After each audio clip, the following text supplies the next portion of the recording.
ঘড়ির মতো tick tick tick tick করে চলে যেদিন বন্ধ হয়ে যায় এই ঘড়ির আর কোনো দাম থাকে না তখন কেউ আর আমাকে আব্বা বলে ডাকবে না ভাই বলে ডাকবে না ছেলে বলে ডাকবে না কেউ আমাকে সম্মান দেবে না মাটির তলায় আমাকে বিছানা করে শুইয়ে দেবে কি হবে লিখছে দেখুন টিক টিক করে জীবন ঘড়ি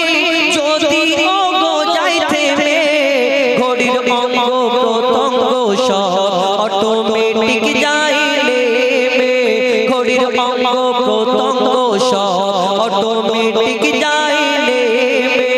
বন্ধ হবে ঘড়ি হঠাৎ তখনকার বন্ধ হবে ঘড়ি হঠাৎ তখনকার এলান হতে পারে গুনাহগার হয়ে যায় পার এলান হতে পারে গুনাহগার হয়ে যায় পার তাই কথার মাঝে ভুল যদি হয় গজলের মাঝে ভুল যদি হয় প্রিয় ক্ষমা করে চলে যেতে হবে আপনি নিরে সময় হলো এবার দাও না ছেড়ে এবার আমাদের পরবর্তী